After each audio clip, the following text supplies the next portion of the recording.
નું સ્વાગત છે। હું છું પંકજ। શરૂઆત મહત્વપૂર્ણ ખબરથી કરીશું। રાજ્યમાં ચોમાસાના આગમન બાદ વરસાદી સિસ્ટમ નબળી પડી ગઈ છે, એટલે કે કેટલાક વિસ્તારોમાં ખેડૂતોને હવે ભારે વરસાદ માટે રાહ જોવી પડશે।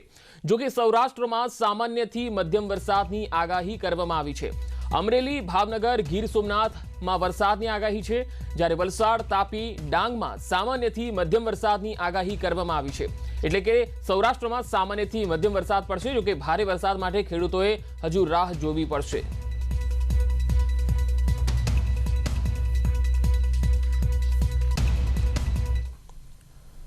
પાટીદાર બાદ હવે ઓબીસી સમાજના નેતાઓ પણ મેદાનમાં આવ્યા। ઓબીસી સમાજના નેતા અલ્પેશ ઠાકોરે કહ્યું કે ઓબીસી એસસી એસટીમાંથી સીએમ બનવા જોઈએ। હું ઈચ્છું કે નાના સમાજનો વ્યક્તિ મુખ્યમંત્રી બને। જો કે તેમણે કહ્યું કે હાલ મુખ્યમંત્રી બદલવાની કોઈ વાત નથી, પરંતુ અમારી ઈચ્છા હોય કે નાના સમાજમાંથી કોઈ મુખ્યમંત્રી બની શકે।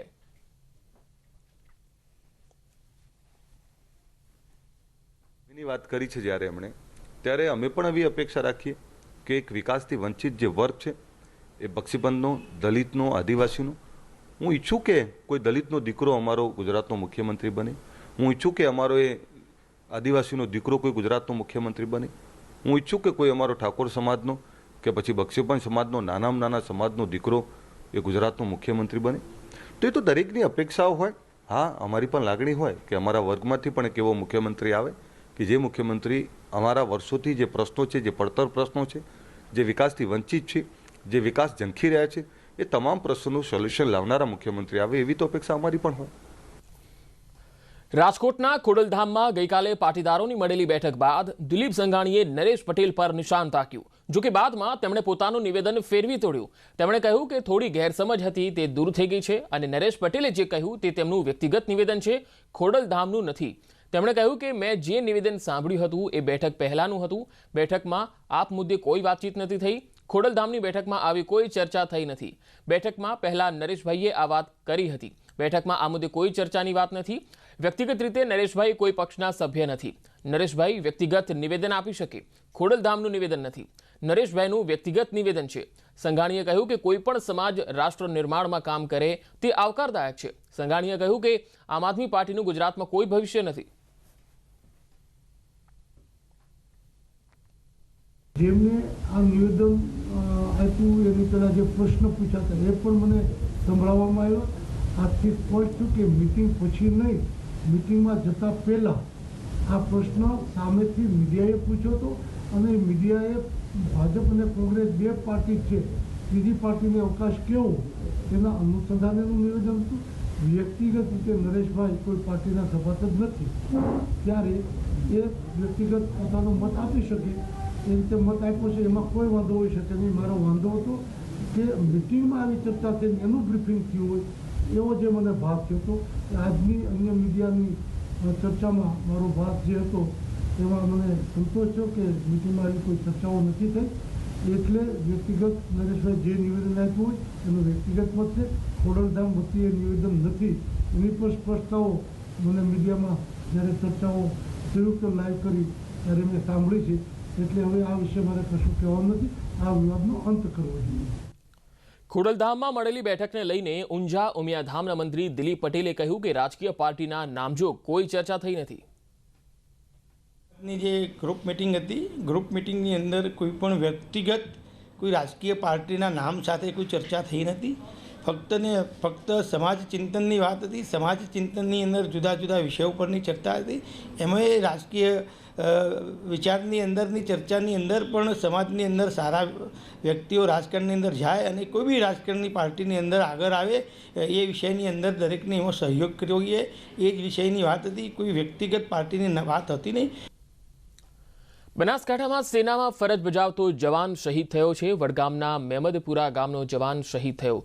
ભારતીય સેનામાં ફરજ બજાવતા હતા જસવંતસિંહ રાઠોડ જમ્મુ કાશ્મીરના પિંછવાડામાં શહીદ થઈ ગયા। ભેખડ ધસી પડતા દુર્ઘટના સર્જાઈ હતી। ગામના જવાન જસવંતસિંહ રાઠોડનું નિધન થતાં ગામમાં શોકનો માહોલ જોવા મળી રહ્યો છે। તો બનાસકાંઠામાં સેનામાં ફરજ બજાવતો જવાન શહીદ થયો છે, જે મૂળ બનાસકાંઠાના વડગામના મેમદપુરા ગામનો આ જવાન હતો। ભારતીય સેનામાં ફરજ બજાવતા હતા જસવંતસિંહ રાઠોડ। જમ્મુ કાશ્મીરના પિંછવાડામાં તેઓ શહીદ થઈ ગયા।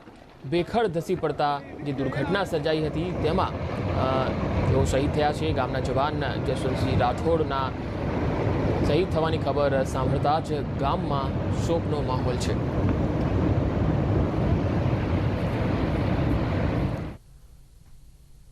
અમદાવાદના જુહાપુરામાં 19 ગુનાને અંજામ આપનારો કુખ્યાત અજહર કિટલી ગુજરાત એટીએસના સખંજામાં આવી ગયો. પોલીસ તપાસમાં અજહર કિટલીએ કેટલાય ખુલાસા કર્યા.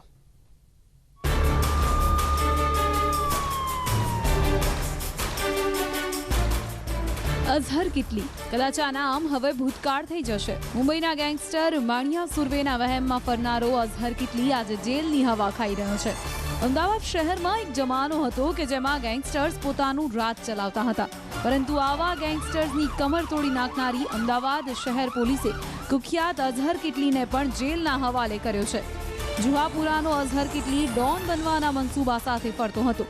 6 લોકોની ગેંગ સાથે શહેરના જુહાપુરા વિસ્તારમાં પોતાનો આતંક મચાવતો હતો, પરંતુ ગુજરાત એટીએસની ઝપેટમાં આવી જતા અઝહર કિટલી હવે તૂટી પડ્યો છે. ઝોન 7ના સ્ક્વોડ દ્વારા અઝહર કિટલી વિરુદ્ધ ગુડ સ્ટોકનો ગુનો દાખલ કરીને તેની ગેંગને પણ વેર વિખેર કરી નાખવામાં આવી. તેના વિરુદ્ધમાં વિજયપુર પોલીસ સ્ટેશન તેમજ સ્લાલી પોલીસ સ્ટેશનમાં મળીને કુલ 19 ગુના દાખલ થયેલા છે, જેમાં ખૂનની કોશિશના 3 ગુના, જે પૈકીના 2 ગુના આર્મ્સ એક્ટ સાથેના છે, 1 ગુનો લૂંટનો છે, 1 ખંડણીનો ગુનો છે, 5 આર્મ્સ એક્ટના ગુના છે, 4 જાનથી મારી નાખવાની ધમકીના ગુના છે. અઝહર કિટલીએ હિન્દી ફિલ્મોથી પ્રેરાઈને ગુનાહિત દુનિયામાં પગ પેસારો કર્યો હતો. શરૂઆતમાં જુહાપુરા વિસ્તારમાં આસપાસના નાના મોટા વેપારીઓને ધમકાવવાનું શરૂ કર્યું. ધીમે ધીમે હિંમત ખુલતા જે લોકો પૈસા ન આપતા તેમની સાથે મારઝૂડ કરવાનું શરૂ કર્યું. ગુનાનો ગ્રાફ ઊંચો જતો હતો, પરંતુ ગુનાનો ગ્રાફ વધુ ઊંચો જાય તે પહેલા જ કાયદાના લાંબા હાથ અઝહર કિટલી સુધી પહોંચી ગયા. હરમેશ સુખડિયા, ન્યૂઝ 18 ગુજરાતી, અમદાવાદ.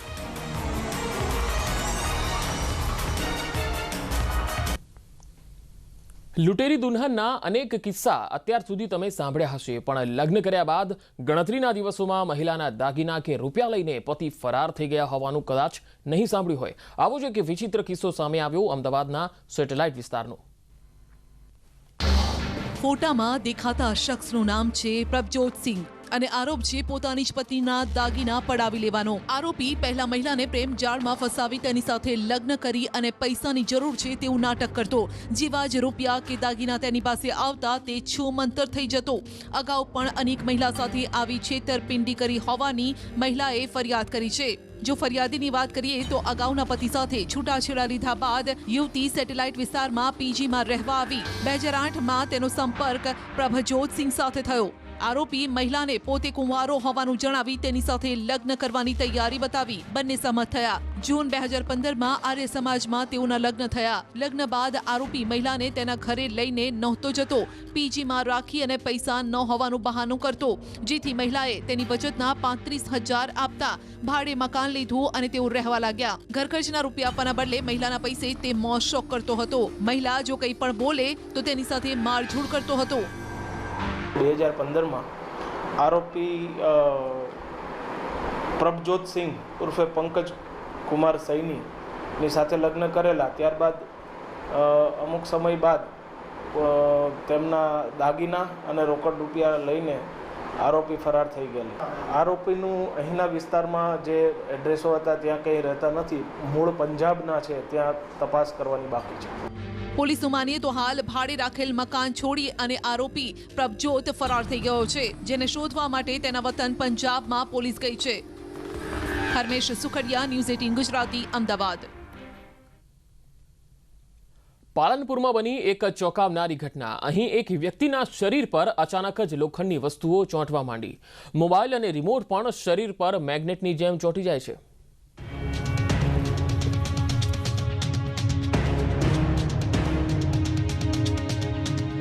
શરીર પર રૂપિયાના સિક્કા, શરીર પર ચોંટેલી ચમચીઓ, ચિપકાયેલા મોબાઈલ અને રિમોટના પણ દ્રશ્યો. જોઈને ચોંકી જવાશે કે કોઈ વ્યક્તિના શરીર પર આવી વસ્તુઓ કઈ રીતે ચોંટી શકે. અચરજ પમાડે તેવી આ વ્યક્તિ છે પાલનપુરના મેગ્નેટમેન નવીનભાઈ રાવલ. 63 વર્ષીય વ્યક્તિ અચાનક જ મેગ્નેટમેન બની ગયા છે. તેમના છાતીના ભાગ પર કોઈ પણ લોખંડ કે સ્ટીલ જેવી વસ્તુઓ ચોંટી જાય છે. આ સ્થિતિને જોઈને તેમના પરિવાર સહિત આજુબાજુના લોકોને પણ આશ્ચર્ય થયું. એવું નથી કે પહેલેથી જ તેમના શરીર પર લોખંડની વસ્તુઓ ચોંટી જાય છે. 4 દિવસ અગાઉ પોતાના ઘરે સૂતા હતા તે સમયે તેમના શરીર પર સિક્કા ચોંટી ગયા. જોકે તે સિક્કા તેઓ ઉખાડવા જતા અચાનક તેમને મેગ્નેટ જેવો અહેસાસ થયો. ત્યારબાદ તેઓએ ફરી સિક્કા સહિત બીજી ચમચી, રિમોટ સહિત લોખંડની ચીજ વસ્તુઓ છૂટવાનો પ્રયાસ કરતા તમામ વસ્તુઓ તેમના છાતીના ભાગે ચોંટી ગઈ. 3-4 દિવસ પહેલાં હું સૂતો હતો અને ઊભો થયો ત્યારે મારા શરીર ઉપર સિક્કા ચોંટેલા હતા. વાઈફે કીધું તમારા શરીર ઉપર સિક્કા ચોંટેલા છે. એ લેવા ગયા એટલે મને એવી ફિલિંગ થઈ કે સિક્કો ચોંટેલો છે સોલેસરના જેમ. મેં કીધું કે આ તો એકદમ ચોંટી ગયો લાગે છે. પછી અમે બીજા નવા સિક્કા લઈને ચોંટાડ્યા તો એ લોહી ચમકના જેમ ચોંટવા લાગ્યા. એના પછી સ્ટીલની ચમચીઓ, મેં મારો મોબાઈલ હતો એ, પછી અમે ધીરે ધીરે જોયું કે દરેક વસ્તુ તો ચોંટે છે. એટલે અમે એ વખતે તો અમને કુતૂહલતા લાગીને થોડા ગભરાય. અચાનક મેગ્નેટમેન બની જતા તેઓનો પરિવાર ચિંતામાં મુકાઈ ગયો અને ડોક્ટર્સને જાણ કરવામાં આવી. આપણા શરીરની અંદર મેગ્નેટ પાવર બનેલો જ હોય છે. એ વધતા ઓછા પ્રમાણમાં હોય છે. જ્યારે કોઈ વ્યક્તિમાં એ પાવર અમુક હદ કરતાં વધી જાય તો એ અમુક મેટાલિક પદાર્થોને આકર્ષતા હોય છે. પર્ટિક્યુલર સમય પૂરતો આ મેગ્નેટિક પાવર એમનામાં જોવા મળ્યો છે. ધીમે ધીમે ઓછો થઈ જતો હોય છે. આનંદ જયસ્વાલ, ન્યૂઝ 18 ગુજરાતી, પાલનપુર.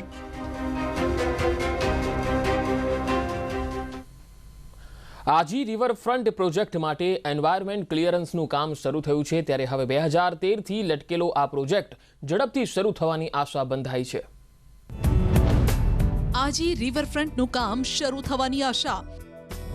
2013માં રિવરફ્રન્ટનો પ્રસ્તાવ મુકાયો હતો. તે વાતને 7 વર્ષ વીતી ગયા અને હવે ચેક પ્રોજેક્ટને એન્વાયરમેન્ટ ક્લિયરન્સ માટે રાજ્ય સરકાર પાસે મોકલી અપાયો છે. આગામી ઓગસ્ટ માસ સુધીમાં જો આ પ્રોજેક્ટને મંજૂરી પણ મળી જશે તો ત્યારબાદ ટેન્ડર સહિતની પ્રક્રિયા પણ શરૂ થઈ જશે. ઉલ્લેખનીય છે કે આજી રિવરફ્રન્ટ માટેનો પ્રસ્તાવ વર્ષ 2013માં મુકાયો હતો.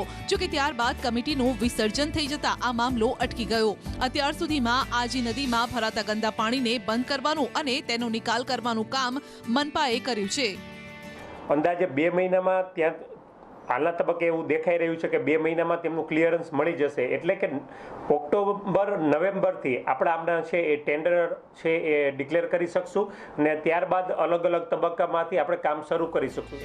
આપણે જણાવી દઈએ કે આજી રિવરફ્રન્ટ 11 કિલોમીટરની અંદર નિર્માણ પામશે. કુલ પ્રોજેક્ટનો અંદાજિત ખર્ચ 1181 કરોડ છે. આજી રિવરફ્રન્ટ પ્રોજેક્ટ અંતર્ગત 480 કરોડ સહિતના મુખ્ય કામ માટે વાપરવામાં આવશે.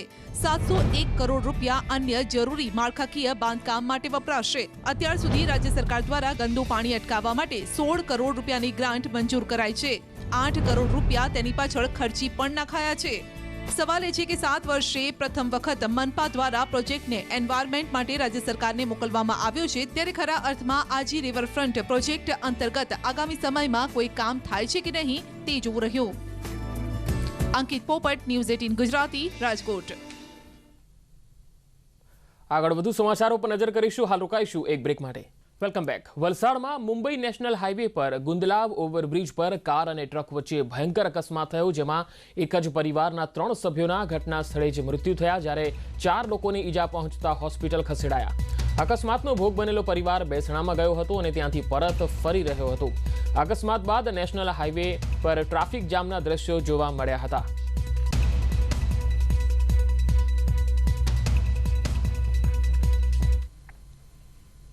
હવે મ્યુકોરમાઇકોસિસના ઇન્જેક્શનની કાળાબજારી શરૂ થઈ છે, જેનો પર્દાફાશ સુરેન્દ્રનગર પોલીસે કર્યો. દર્દીના સ્વજનોની મજબૂરીનો ફાયદો ઉઠાવી વધુ રૂપિયા પડાવતા શખ્સો સક્રિય થયાની બાતમી મળતા સુરેન્દ્રનગર શહેર એ ડિવિઝન પોલીસે દલસુખ પરમાર નામના મેડિકલ સંચાલકની ધરપકડ કરી, જેની પાસેથી 20 એમ્ફોટેરિસિન બી ઇન્જેક્શન મળી આવ્યા.